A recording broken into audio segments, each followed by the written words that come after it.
we decided to convert a shed into a home. It's custom to what you really want, and it's affordable. This is really where our family does life, is in the kitchen. We can have pretty much everyone in here doing something different, and there's enough room. Really, my goal for every space in this house was to make it aesthetic, but also super functional. In the bathroom, it's a little narrow, but plenty of space for all of us for the shell and the build out. It cost us $68,000.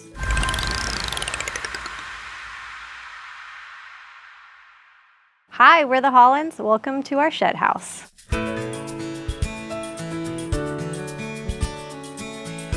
So before we went tiny, we lived in Texas. We loved it, but we were just ready to move. We moved to South Carolina. We had a hard time finding a home to purchase that suited our needs in the area.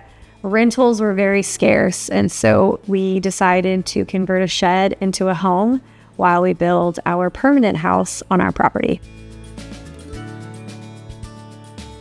There's 6 of us: Natalie, myself, our oldest son, Phoenix, who's 11, Shepherd, who's 8, Duke, who's 4, and then Sonny, who's 18 months.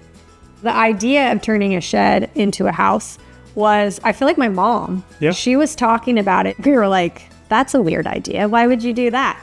And the more she talked about it and kind of, put the idea in our head, that way we could build it to our preference and build it quality like a house, but it's still able to be moved. And then since we did the work ourselves, we knew that if we sold it, we could get our money back out of it, or, even make money off of it. So that was another appealing thing over an RV. And over renting for 2 years. Yeah. That $2,500 a month. Yeah, it paid for itself. That adds up quickly. Yeah.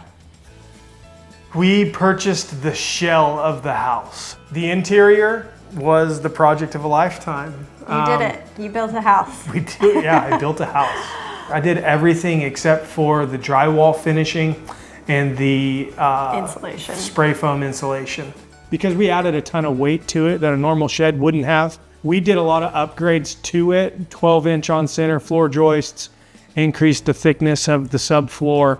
I worked 12 to 16 hours a day, every day, 7 days a week. But it took you exactly 2 months from the day it was delivered to the day we moved in. It took you 2 months to build out the inside, do the deck. It cost us $68,000 for the shell and everything in it, and the build out. That doesn't count anything outside. We literally saved 10 grand on appliances, finding good stuff on Marketplace, which is possible to do. Yeah. One of the bummers about building your own house is you're responsible for all the warranty claims. You don't have anybody to go to.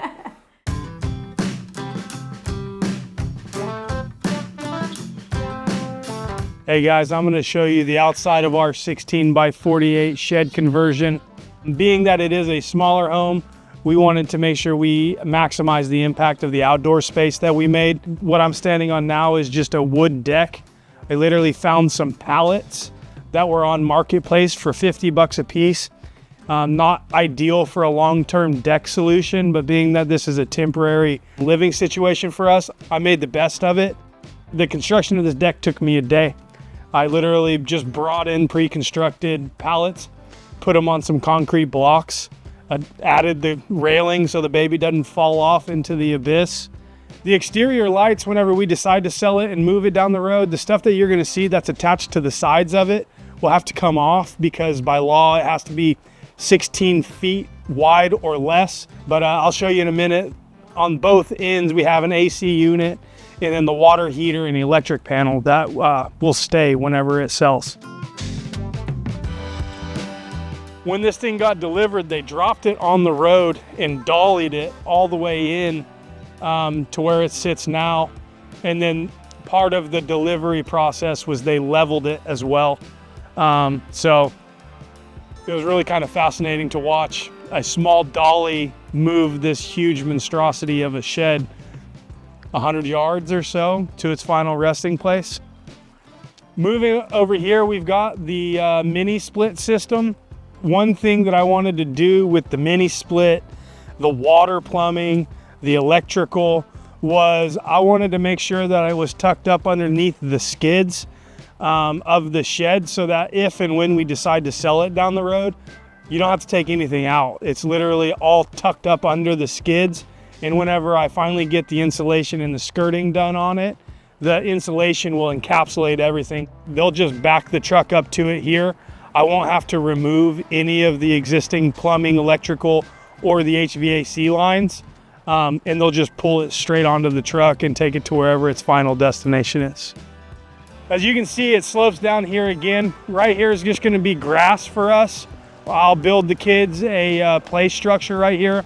And then one more tier down is gonna be our garden. Garden's our next project, sod or seeding, probably this weekend. So hopefully everything will be grass sooner than later.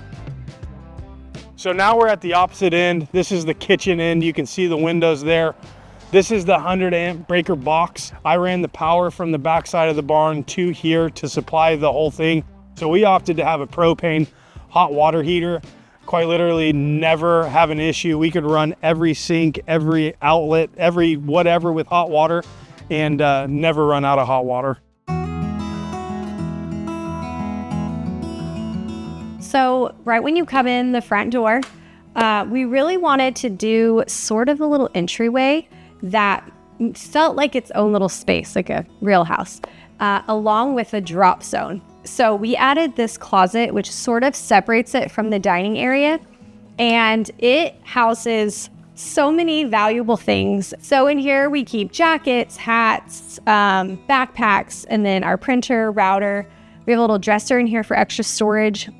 We also installed outlets because we leave our vacuum and mop charging in here.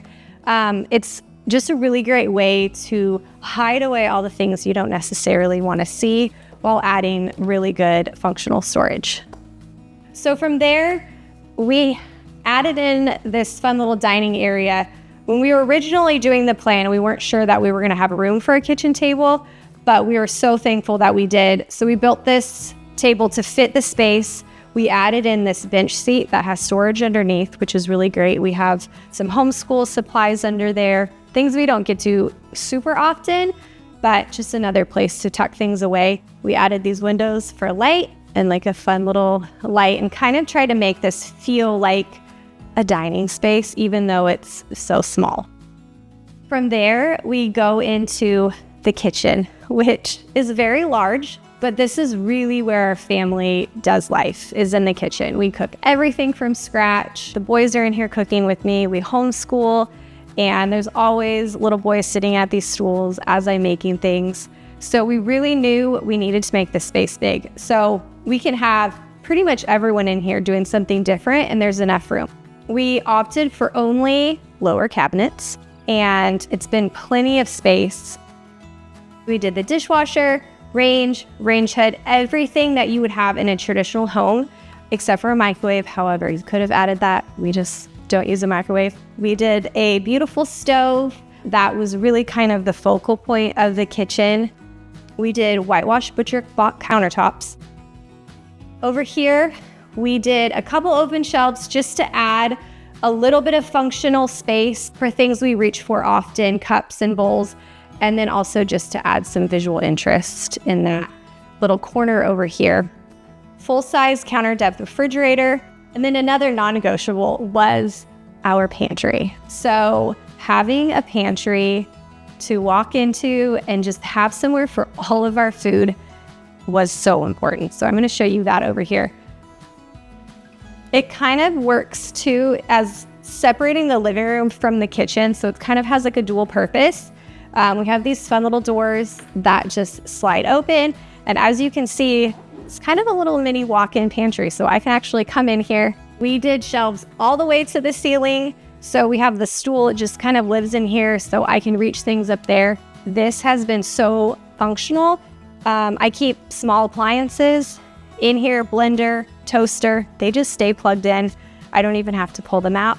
We try to keep things as minimal as possible, but as you can see in the cabinets, it's not really minimal. So from there, we're gonna go into the living room area, which is a space all families, you know, spend a lot of time in. And so we needed a little sectional couch. We added a built-in. We have the frame TV, which a lot of people ask us, where's your TV? It's right here. And this adds so much storage. So this is where we keep a lot of our books and toys. We have games, homeschool supplies, and once again, it just tucks away all of the things that you don't necessarily want to see all the time, but then it adds this like beautiful piece of almost furniture. So it's functional and beautiful, which is really my goal for every space in this house, was to make it aesthetic, but also super functional. We added 3 big windows here. Light in small spaces, right, is just so important. Out here, we do have really tall ceilings. So typically your walls in a shed are 6.5 feet.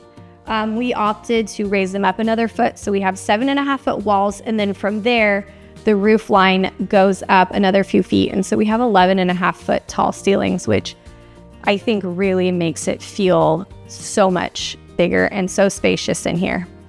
And then we also have over here our mini split system. So we have several units, and this one cools the living room and kitchen area and heats, cools and heats. You'll see the other ones in the rooms, but this one's a little bit bigger size to be able to accommodate such a large space. And then moving out of the living room, we have the stair space, which a lot of smaller homes kind of have a steeper angle of stairs. And one, I wanted a beautiful banister, but also my husband's reasoning was we have 4 boys and they're wild sometimes. And so running up and down the stairs, he really wanted a normal grade for the stairs just for safety. And it's been great. So we were able to bring it right out to the door. And then we have all of the storage underneath. And then here we have our washer and dryer. So originally, we wanted to stack our washer and dryer, but because of the angle of the stairs, it was too short. And so we just did a side-by-side, which honestly worked out really good because I use this to fold laundry. So it's been really nice to kind of have a little folding station. So from laundry, we move into the bathroom. We opted for just one bathroom. It's a little narrow, but plenty of space for all of us. We have 4 boys, and so they don't spend a ton of time in here. They spend the least time possible in here, to be honest. So we did a shower bath combo because, you know, we do have the little kids, and so having a bath was super important. And then we went with this sort of tile that is not actually tile. It sort of interlocks together, and it is something that's great for, it's not going to crack. So the plan is eventually to sell this and it will be moved to a new piece of property, and we didn't want tile cracking. And so that's why we went with this for the shower. And then we did do the double vanity, which with 6 people is super important, I think, because then we can have multiple people brushing teeth and doing things. And then we have a dresser in here. So everyone shares a dresser with someone in our house. So these are my 2 big boys. This is where their, you know, more comfy clothes, play clothes, things like that are in this dresser here. Of course, we had to add a big window in here for some light and cute light fixtures that kind of tied everything here together. Because of the way that the walls were, we were going to do pocket doors, but we were not able to. So we actually just opted for sliding barn doors, which Jordan built. We found these like low profile slides, so it was super easy to install those. Has a latch on the inside and kind of just hides away. And so that way it's not coming out into the hallway or into the bathroom. It's kind of hidden away, super functional. So then into the main bedroom, it's actually pretty roomy in here. We have a king size bed, another dresser here, which the 2 little boys share, and then a dresser for my husband and I, and then we have a family closet. So we went with curtains on this so we could really just open it up and easily access everything. We're very intentional about clothing and circulating them out with the seasons. We take out winter clothes, we pack it up, We put it in the barn, and then we only have, you know, things for that season in the house, and that allows us to have just one family closet. The ceiling in here is a lot lower because we have the loft upstairs, so it is not the vaulted ceiling like in the rest of the house. And then we also did another larger sliding door in here instead of a traditional drawer, just to save space. So upstairs we have a loft, and it covers the bedroom and the bathroom. So it's a decent sized loft that all three of the older boys share. They have mattresses that are made for floor sleeping. So they have three of those that they prefer all together as kind of like one giant bed in like a little cubby. They love it. They say that they feel so cozy when they sleep, and they cannot stand in their loft. It's a little over 3 feet tall, but they can sit up comfortably, and they really love it up there. It's like their clubhouse.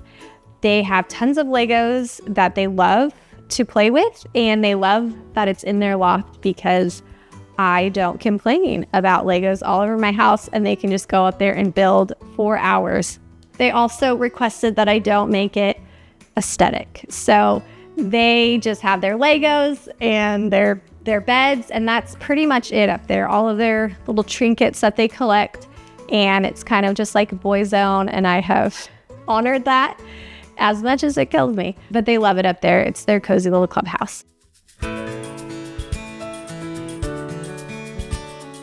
Financially, it has changed our life. Not having a mortgage, I think it has made our family, you know, tighter and closer because you are with each other all the time. We live in, you know, social media, right, where everyone's like comparing, and it's their highlight reel, and you're seeing all these big houses and this and that. And you really just have to sit back and say, I'm so content with my little family and our cozy home. And it really teaches you how to appreciate what you do have and creating a space that you love. I would so much rather live in this shed because it's custom to what you really want, and it's affordable. And so it's pretty cool just being able to inspire people to, you know, do things a little bit differently and to live a different kind of life that, you know, you didn't see coming, living in a shed. Thanks for watching this week's episode. I hope you guys enjoyed it. Please make sure to like, share, and subscribe, and I will see you soon with another unique home tour.